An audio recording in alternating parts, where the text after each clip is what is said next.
ಇವತ್ತು ನಮ್ಮ ಪುಲಕೇಶಿ ನಗರ ವಿಧಾನಸಭಾ ಕ್ಷೇತ್ರದಲ್ಲಿ ಮುಂದೆ ಬರ್ತಕ್ಕಂಥ ರಂಜಾನ್ ಹಬ್ಬ ಮತ್ತು ಈಸ್ಟರ್ ಹಬ್ಬದ ಪ್ರಯುಕ್ತ ಕ್ಷೇತ್ರದಲ್ಲಿ ಲಾ ಅಂಡ್ ಆರ್ಡರ್, ನೀರಿನ ವ್ಯವಸ್ಥೆ, ಕಸ ವಿಲೇವಾರಿ, ಲೈಟು ಇದ್ರ ಬಗ್ಗೆ ಒಂದು ತುರ್ತು ಸಭೆಯನ್ನ ಅಧಿಕಾರಿಗಳು ಮತ್ತು ನಮ್ಮ ಮುಖಂಡರು ಸಾರ್ವಜನಿಕರ ಒಂದು ಸಭೆ ಮಾಡಿದ್ವಿ. 18ನೇ ತಾರೀಕು ಪ್ರಾರಂಭ ಆಗ್ತಕ್ಕಂಥ ರಂಜಾನ್ ಹಬ್ಬ ಮತ್ತು ಈಸ್ಟರ್ಗೆ ಜನಗಳು ಇಲ್ಲಿ ಮಸೀದಿ ಇರ್ಬೋದು, ಚರ್ಚ್ ಇರ್ಬೋದು, ರೋಡ್ಗೆ ಇರ್ಬೋದು, ಅಲ್ಲಿ ಅಲರ್ಟ್ ಆಗಿರ್ಬೇಕು. ಅಲ್ಲಿ ಟ್ರಾಫಿಕ್ ವ್ಯವಸ್ಥೆ ಮತ್ತು ಅಲ್ಲಿ ಕಸ ವಿಲೇವಾರಿ ಅಥವಾ ನೀರು, ಕುಡಿಯೋ ನೀರು ಜನಗಳಿಗೆ ಸುವ್ಯವಸ್ಥಿತವಾಗಿ ವ್ಯವಸ್ಥೆ ಮಾಡೋದ್ರ ಬಗ್ಗೆ ಒಂದು ಚರ್ಚೆ ಮಾಡಿ ಅಧಿಕಾರಿಗಳಿಗೆಲ್ಲ ಒಂದು ಡೈರೆಕ್ಷನ್ ಕೊಟ್ಟಿದ್ದೀವಿ. ಜನಗಳಿಗೆ ತೊಂದರೆ ಆಗದಂಗೆ ಕೆಲಸ ಮಾಡಕ್ಕೆ. ಫುಡ್ ಸಾರ್ವಜನಿಕ ತೊಂದರೆ ಇದ್ರೆ ಮಾಡೋದು ಬೇಡ ಅಂತ ಹೇಳಿದ್ವಿ.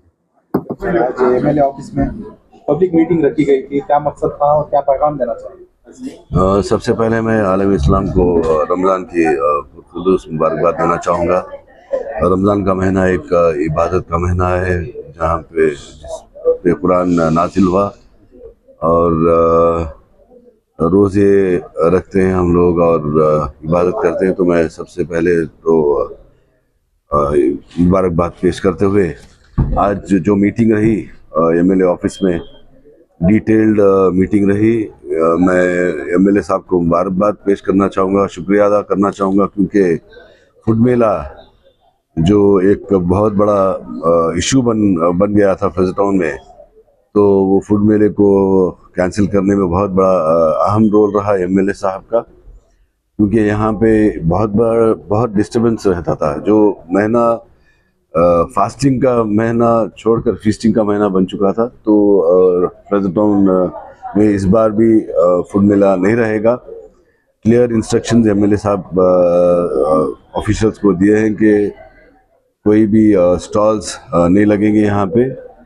जो भी छोटे मोटे व्यापारी करते, फ्रूट वेंडर्स 1-2 घंटे के लिए करते, उनको कोई डिस्टर्बेंस नहीं होगा।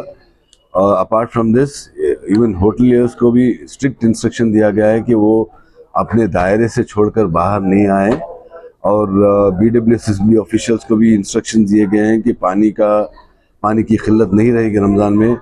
ओके, जितना नॉर्मल पानी पहुंचता था लोगों को, उससे ज़्यादा पानी पहुंचना चाहिए। क्लीनलीनेस मेंटेन करनी है। ओके, और इलेक्ट्रिसिटी डिपार्टमेंट वालों को भी इंस्ट्रक्शन दिया गया है कि पावर कट्स नहीं होना है इस महीने में। तो मैं एमएलए साहब को बहुत शुक्रिया अदा करना चाहूँगा, क्योंकि ये बहुत बड़ा इनिशिएटिव है पुलकेश नगर के लिए कि फूड मेला कैंसिल हुआ। तो इस बार भी फूड मेला नहीं रहेगा। एक क्लियर इंस्ट्रक्शंस ऑलरेडी एमएलए साहब से पहुंच गया है। Apart from this, any issues pertaining to any department, he is instructed the officials to follow it up strictly, and कुछ भी इशू रहा, इवन लीडर्स, हमारे जितने भी लीडरान हैं वो भी इन्वॉल्व रहेंगे। रमज़ान स्मूथली इंशाल्लाह होगा। और law and order, traffic, police को भी इंस्ट्रक्शन दिया गया है कि वो ट्रैफिक को मेंटेन करें। 5 वक्त की नमाज के वक्त मस्जिदों के पास गाड़ियां जहां खड़ती हैं वहां पे थोड़ा ट्रैफिक मेंटेन करें। और मैं और एक बात कहना चाहूँगा, जितने भी हमारे मस्जिद हैं, इदारे हैं, मस्जिद के जिम्मेदार हैं, अपने अपने वॉलंटियर्स को रखें आप मस्जिदों के पास, और थोड़ा मेंटेन करें, ट्रैफिक को मेंटेन करें, लॉ एंड ऑर्डर को मेंटेन करें। एमएलए साहब ने स्पीच के दौरान कहा कि अगर कोई फूड मेला लगाना चाहे तो जीबीए को जाकर कर सकते हैं, मैं उनके खिलाफ नहीं। जी, तो देखिए, हम लोग किसी के खिलाफ नहीं है, फूड मेले के खिलाफ भी नहीं है, लेकिन जो रमज़ान का महीना जो इबादत का महीना है, फास्टिंग का महीना है, रोज़े का महीना है, उसको आप फीस्टिंग बनाने की कोशिश नहीं करें। ओके, और एक मैसेज क्लियर मैं देना चाहूँगा, जहाँ पे रमज़ान का महीना है वहाँ नौजवानों की जो तादाद होटलों के पास रहती है, मैं उनको भी एक आजिज़ाना गुजारिश करूँगा कि आप मस्जिदों में गुजारें। ओके, होटलों पे ना रहें, चाय पीने में और दूसरे एक्टिविटीज़ में टाइम ज़ाया ना करें। इबादत का महीना है, इबादत में लगे रहें, बहुत बड़ा अजर मिलेगा आपको। सर, स्पेशली इसमें फैज़ल टाउन में देखें तो जो मौजूदा होटल है वो रोड तक आ जाता है सर, इनके लिए कोई एक्शन सिर्फ बात में होता है सर, एक्शन तो नहीं। लास्ट ईयर भी पुलिस ने FIR रजिस्टर किया, जितने भी होटलियर्स हैं उनके खिलाफ भी हमने कार्रवाई की।